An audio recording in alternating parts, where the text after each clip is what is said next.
Dan pagi hari ini kita akan belajar tentang bagaimana mempergunakan kasih karunia. Practice of grace adalah sesuatu yang kalau dibicarakan kelihatannya mudah. Kalau hanya mengucapkan seperti itu, mudah atau gampang, Bapak Ibu? Gampang sekali. Semua orang bisa mempelajarinya. Bahkan mungkin di luar kepala.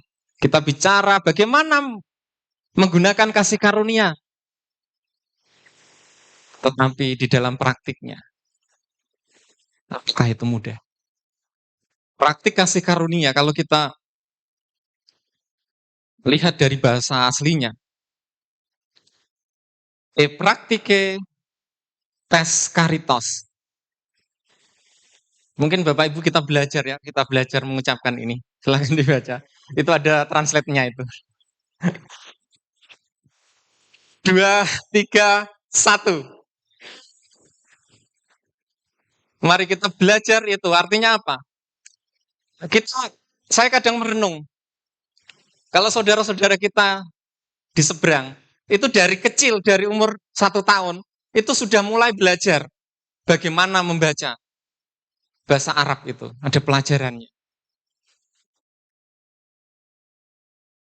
Dan pertanyaannya, mereka itu sampai belajar seperti itu dari mana gitu kan? Mereka belajar itu tentunya dari pendahulunya adalah orang-orang Yahudi, orang-orang Kristen. Dibandingkan dengan anak-anak sesama manusia di seberang dengan anak-anak kita. Kalau mereka disuruh membaca tentang Alkitab dengan versi bahasa Ibrani misalnya, saya yakin 99% berikan 9, kita pasti kalah. Karena apa? Karena hal itu tidak dibiasakan. Ini bukan sebuah kewajiban sebenarnya, tetapi itu harus dikembangkan. Mulai dari sejak dini seharusnya kita juga belajar. Oleh sebab itu kita mungkin yang sudah telat, ada baiknya kita belajar.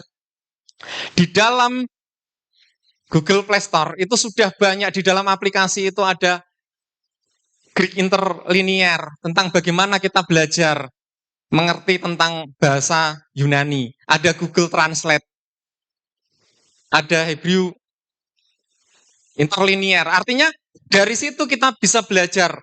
Sekalipun mungkin kita mungkin bisa nangkepnya 25%, 30%, tidak sampai 100%, tidak apa-apa. Tujuannya untuk apa, Bapak Ibu? Tujuannya supaya kalau ada kata-kata yang mungkin itu ambigu dan itu dipakai untuk menjatuhkan kita, paling tidak kita bisa menjawab. Kita menjadi orang Kristen yang tidak mudah dibodoh-bodohi. Kita ingat di dalam perkembangan kekristenan dan dunia teknologi, keilmuan, itu semakin lama itu semakin berkembang. Jadi jangan heran, jangan kaget, termasuk di dalamnya tentang teologi, itu juga akan berkembang. Akan ada pemikiran-pemikiran baru yang itu akan mencengkangkan pikiran-pikiran lama kita. Kita akan kaget, kalau yang kaget memang mereka yang tidak mau berubah, pasti itu akan kaget. Lalu misalnya ada pemahaman baru. Contoh aja, saat ini sedang banyak bicara tentang misalnya siapa Yesus. Ada Tritunggal, Dwitunggal. Tetapi yang kita percaya bahwa apapun itu di dalam kekristenan kita tahu, Allah satu-satunya adalah Yesus Kristus Tuhan. Seperti itu. Jadi perlu penting kita dalam pemuridan itu juga belajar. Kita ajarkan anak-anak kita. Karena apa? Semakin lama kalau kita memang tergerus seperti itu, kita tidak mau mengajarkan mereka, kita tidak mau belajar, kita yang akan tergerus oleh zaman. Oleh sebab itu, kalau kita mau bicara, mau mempraktekkan tentang kasih karunia, yang pertama kita harus mengerti makna kata kasih karunia. Kasih karunia berasal dari kata Ibrani, ken. Sebutkan sebelahmu, ken. K-H-E-N, ken. Paling tidak kita itu, sekalipun mungkin kalau membaca Ibrani gundulnya itu, bahasa Ibrani gundul, saya tahu ya, yang tidak ada huruf vokalnya, semuanya konsonan gitu. Kita akan bingung gitu. Tapi paling tidak sekarang dunia sudah canggih, paling tidak ada Google Translate. Kalau kita memang nggak bisa sepenuhnya. Tapi paling tidak dari situ, misalnya ada kata-kata yang mungkin diplesetkan dan lain sebagainya kita tahu. Yang mana itu kebenaran dan kita akan kembali gali di dalam Alkitab. Sekali lagi, Ken. Ceplek lah. Dari sebelahmu, Ken. Yaitu kasih karunia. Simple seperti itu artinya. Dan kalau kita mendengar seperti itu kan, jadi tahu kan, maknanya itu apa. Kalau dari kita baca keseluruhannya, saya akan bacakan untuk kita semua. Kisemes umagen Yehova Elohim ken vekavot yiten Yehova lo yimna top lahol kim betamin. Dan itu sudah dituliskan di dalam Mazmur 84 ayat 11. Dikatakan, mari kita baca bersama-sama. 1, 2, 3. Dikatakan bahwa arti dari kasih karunia itu bahwa Allah adalah matahari dan perisai. Kita tahu matahari adalah terang.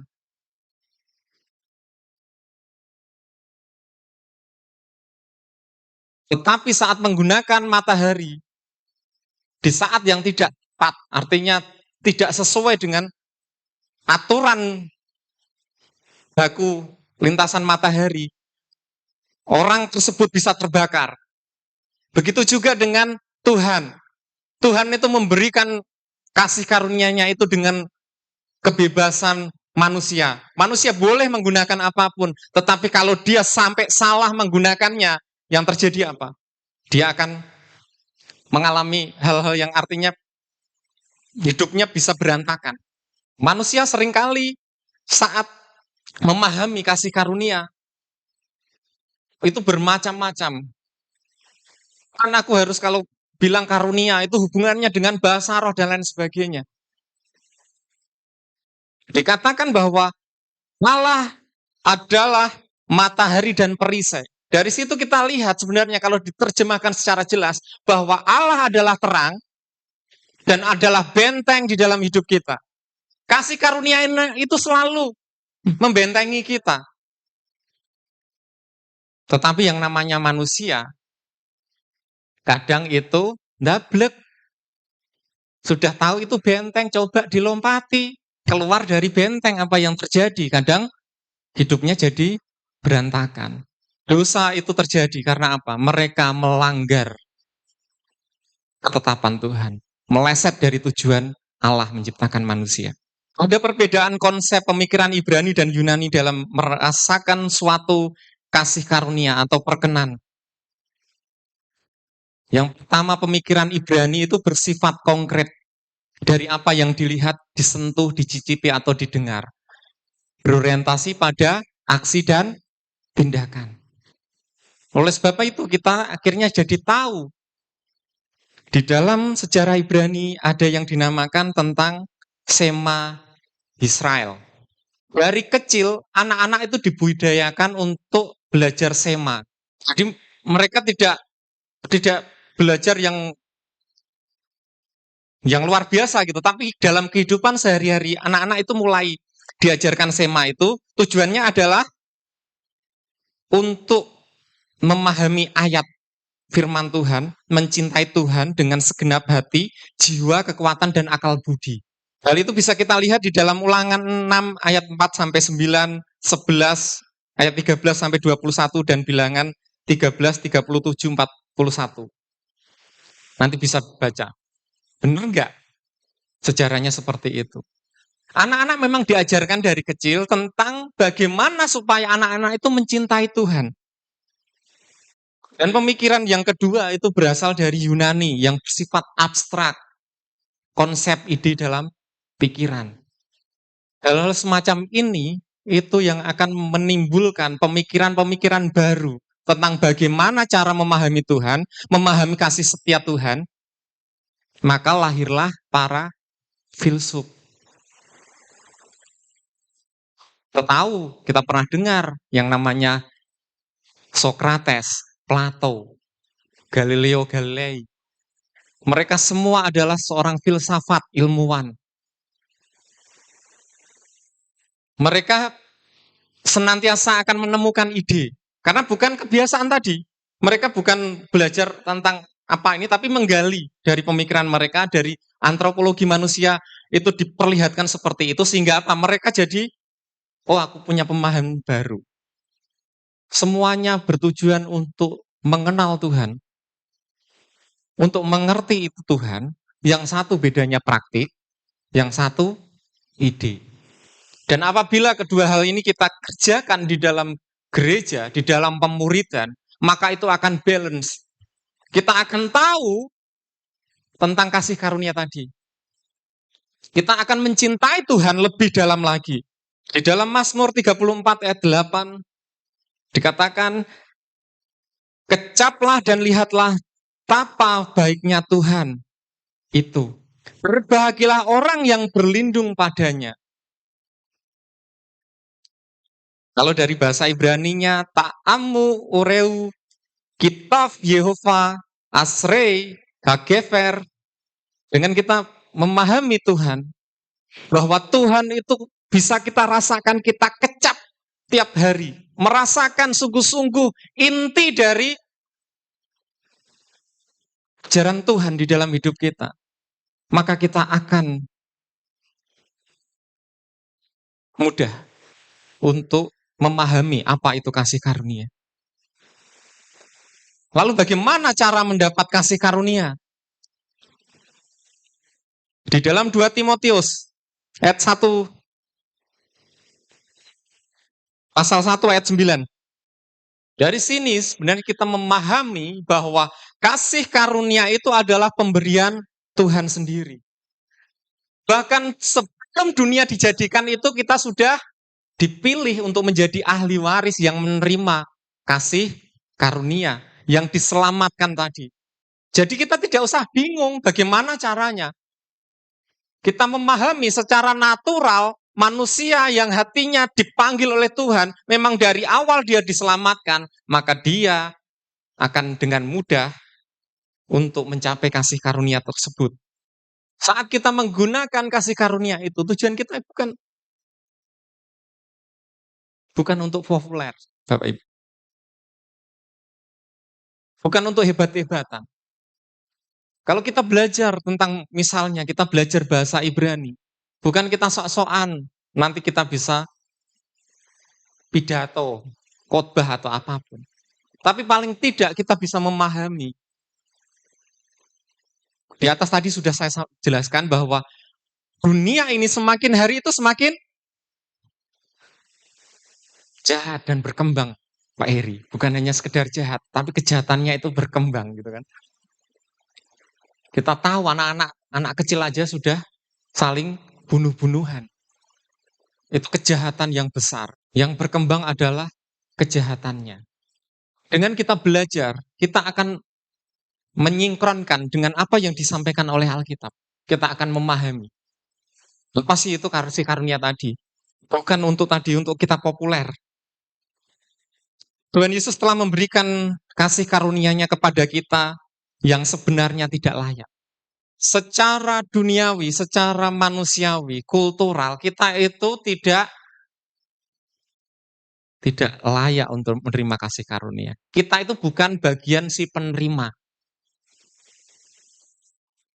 Karena dari awal yang seharusnya yang menerima kasih karunia adalah orang Israel. Tetapi Tuhan dengan caranya kita dijadikan sebagai ahli waris untuk menerima kasih karunia itu, untuk menerima keselamatan itu. Dan kita akan masuk kepada hal yang sulit, yaitu Pergunakan kasih karunia. Praktik kasih karunia ini di dalam Titus 2 ayat 11 sampai 14. Saya akan bacakan. Karena kasih karunia Allah yang menyelamatkan semua manusia sudah nyata.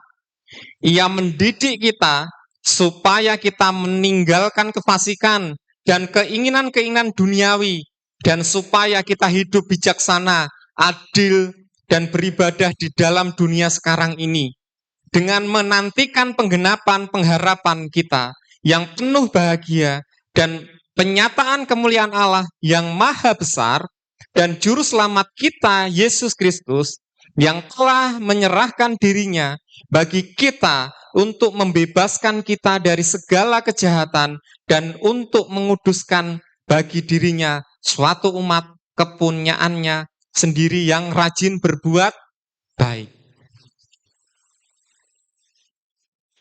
Dikatakan orang yang percaya kepada Tuhan, dia yang dipilih untuk menerima kasih karunia itu menjadi umat kepunyaan Allah. Yang rajin berbuat baik.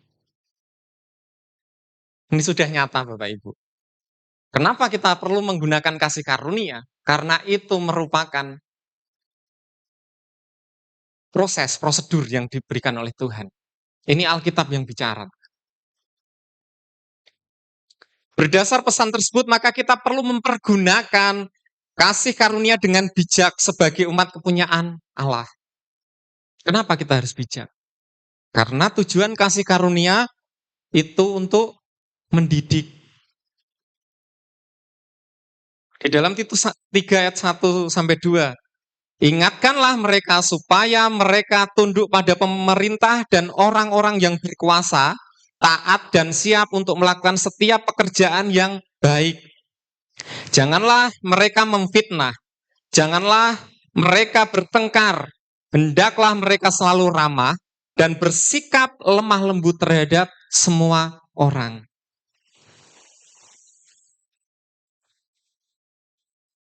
Oleh sebab itu penting di dalam sebuah pemuritan di gereja. Itu tujuannya untuk mendidik orang supaya ada rasa hormat. Menghargai. Mereka bukan menjadi orang yang suka memfitnah. Karena dalam peribahasa, fitnah itu lebih kejam daripada pembunuhan. Kalau kita sudah memfitnah seseorang, berarti kita sudah membunuh orang tersebut atau karakter orang tersebut. Seseorang yang telah menerima kasih karunia dari Tuhan akan mengalami pemuridan. Karakter mereka akan bertumbuh menjadi seperti Kristus. Kemarin saya analogikan. Misalnya ini, kemarin ada gitar Yamaha. Saya tidak ahli dalam merek gitar, tapi paling tidak tahulah. Banyak sekali gitar itu kan bentuknya mirip. Merek Yamaha, yang C934 dan lain sebagainya. Tapi kok mereknya kan bisa sama gitu kan? Tapi ingat, itu yang namanya custom itu kan. Sekalipun mereknya sama, itu ada yang kualitasnya rendahan, ada yang kualitasnya bagus. Kalau yang dikategorikan sebagai kualitas yang asli, maka hasilnya bagus. Tetapi kalau bajakan, ya belum tentu hasilnya bagus. Ada sih yang bagus. Tapi kalau yang bajakan pasti artinya tidak akan diakui karena itu adalah black market.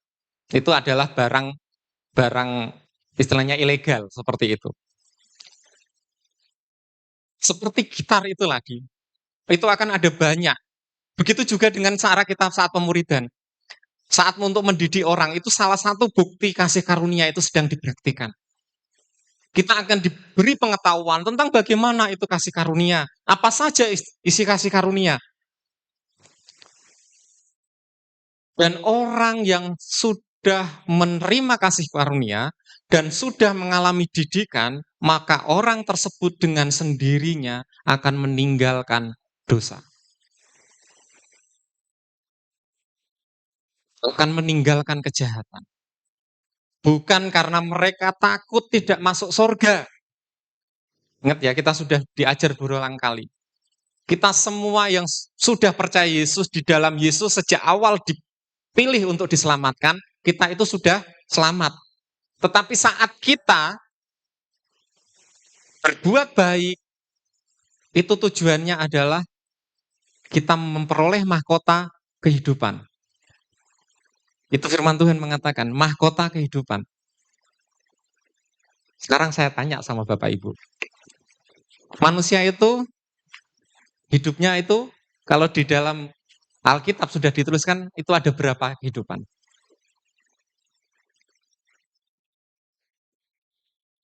Ada 2 ya? Ada 2. Nggak usah bingung, ada 2 kehidupan. Kehidupan sekarang dan kehidupan kekal.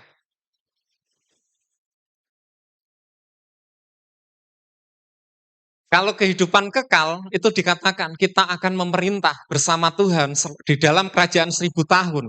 Kalau kita bicara tentang eskatologis dan lain sebagainya. Tetapi ada kehidupan yang sekarang, yang sedang kita jalani saat ini. Saat kita baik, kita mengasihi orang, kita memperhatikan orang, kita tidak melakukan perbuatan tercela, maka apa yang terjadi? Kita akan dihormati. Kita akan dijadikan teladan.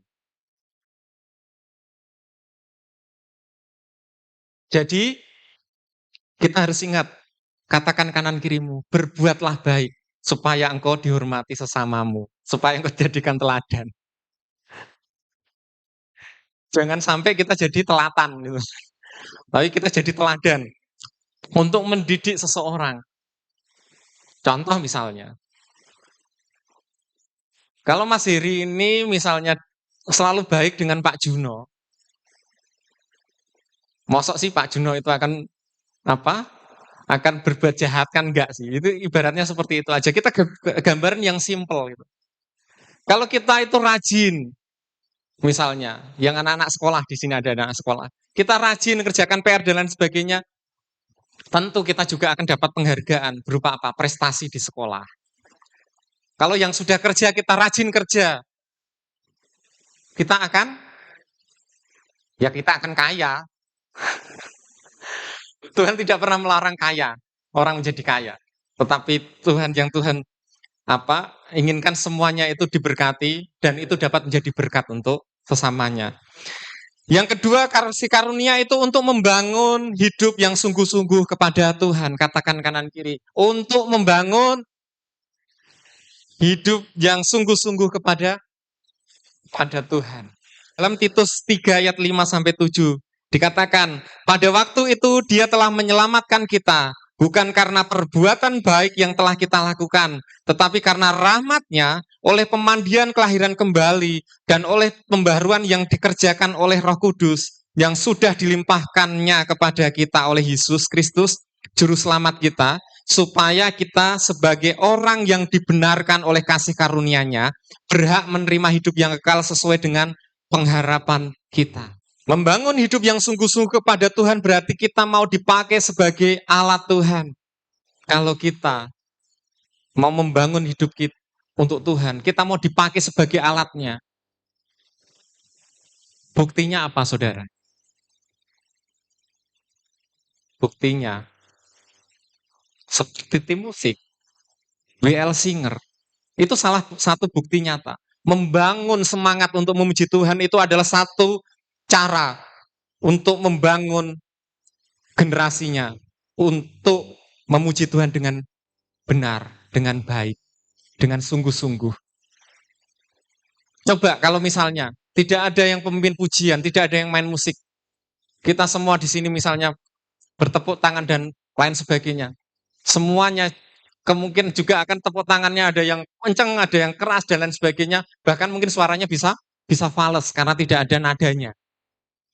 Artinya secara kehidupan manusia itu pasti akan semrawut, saudara. Kasih karunia yang ketiga adalah memberi pengharapan. Di dalam Titus 3 ayat 14 dikatakan, dan biarlah orang-orang kita juga belajar melakukan pekerjaan yang baik untuk dapat memenuhi keperluan hidup yang pokok, supaya hidup mereka juga jangan tidak berbuah. Disambung dari Titus 2 ayat 15, beritakanlah semuanya itu, nasihatilah dan yakinlah orang dengan segala kewibawaanmu, janganlah ada orang yang menganggap engkau rendah. Artinya, saat kita mengajarkan kasih karunia, menggunakan kasih karunia yang dari Tuhan, praktek hidup kita, maka itu tujuannya untuk memperlengkapi sesama kita. Oleh sebab itu, apabila kita menerima pengajaran, misalnya dari pemimpin kita, misalnya memang ada yang salah, sampaikan dengan baik. Jangan sampai kesalahan itu menjadi budaya, sehingga itu akan membuat hidup guru kita itu menjadi terkutuk. Mungkin karena kesalahan intonasi atau kesalahan kata, itu bisa membuat orang sakit hati. Orang jadi undur diri dan lain sebagainya. Alangkah lebih baiknya kalau memang mendengar seperti itu, koreksi langsung, nggak apa-apa. Saya percaya, para senior kita, para gembala kita, para pengajar kita, kalau memang kita itu mau berdialog, berdiskusi, itu jauh lebih senang. Daripada kita rasani neng buri. Dikatakan tadi loh, jangan memfitnah, jangan dan lain sebagainya. Karena kalau kita koreksi, kita berdialog secara langsung, maka yang ada apa? Ada kesatuan hati. Jadi kita tahu bahwa kasih karunia itu tujuannya untuk mendidik. Yang kedua untuk membangun hidup yang sungguh-sungguh kepada Tuhan. Dan yang ketiga itu untuk memberi pengharapan. Dengan kasih karunia, kita akan menjadi tertib. Kita bisa mempergunakan karunia kita dengan benar. Kalau kita sudah memahami makna dan tujuannya.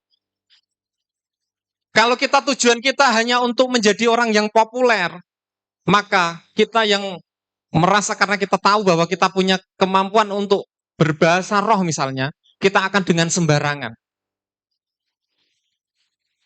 Di dalam pertemuan sehingga apa? Semua menjadi kacau. Padahal dikatakan, di dalam pertemuan-pertemuan ada baiknya. Itu sebisa mungkin untuk ditahan, jangan dikeluarkan. Karena itu tujuannya untuk membangun iman. Karena pertemuan seperti ini misalnya, satu contoh itu, di dalam Korintus itu sudah disebutkan oleh Rasul Paulus. Supaya apa? Supaya tidak menjadi ribut. Sehingga ada yang merasa, oh karena aku merasa aku sudah bisa berbahasa roh dan lain sebagainya, aku jauh lebih tinggi. Atau karena aku sudah bisa berkhotbah, aku jauh lebih pintar dari yang lain. Karena aku ini lebih pintar dari gembala aku, ya aku tidak mau dinasihati dan lain sebagainya. Itulah guna kasih karunia. Kasih karunia itu adalah penundukan diri sebenarnya. Saat kita semakin rendah, maka tidak ada lagi yang akan menginjak, artinya tidak akan kita merasa terinjak. Kalau kita memang posisinya semakin merendahkan diri. Delosor kalau bahasa Jawanya. Penundukan diri itu penting. Supaya apa? Kita bisa mendidik orang, bisa membangun seseorang untuk sungguh-sungguh kepada Tuhan, dan bisa memberi pengharapan. Saya percaya, Bapak Ibu di tempat ini semuanya punya karunia rohani masing-masing. Bergunakan itu dengan kasih karunia. Kembali lagi, tujuannya untuk membangun, mendidik, dan lain sebagainya. Berbuatlah baik. Bukan karena kita ingin mencari keselamatan, karena kita sudah memiliki keselamatan itu, tetapi berbuatlah baik supaya engkau meraih mahkota kehidupan. Supaya hidupmu diberkati, supaya hidupmu menjadi teladan. Saat kita bisa melakukan semua itu, tidak akan ada lagi yang namanya iri hati. Tidak akan ada lagi perselisihan. Yang ada persatuan. kekompakan. Maka kita semua saat misalnya membangun apapun, artinya ada acara apapun di dalam gereja, kita tidak akan ada lagi perdebatan. Semua saling menghargai. Memang dia bidangnya di sini, dia bisa masak misalnya. Tidak ada lagi, kita tidak akan kesulitan mencari panitia, karena semua sudah terdidik dengan benar. Mari kita lebih dalam lagi memahami kasih karunia Tuhan yang telah Tuhan berikan atas hidup kita. Kita pergunakan itu untuk melayani. Karena Tuhan lebih dulu telah melayani kita. Tuhan lebih dulu mengasihi kita. Percaya Bapak Ibu. Apabila memang mungkin ada masa lalu yang pahit di dalam hidup kita. Mungkin ada pertengkaran, perselisihan, dan lain sebagainya. Kita merasa tersakiti dan lain sebagainya. Kembali kepada kasih karunia. Maka di situ akan hilang semua. Kalau kita memahami secara benar, setiap yang kita kerjakan ini bukan untuk diri kita, untuk kepopuleran kita. Tetapi semua ini kita kerjakan untuk Tuhan.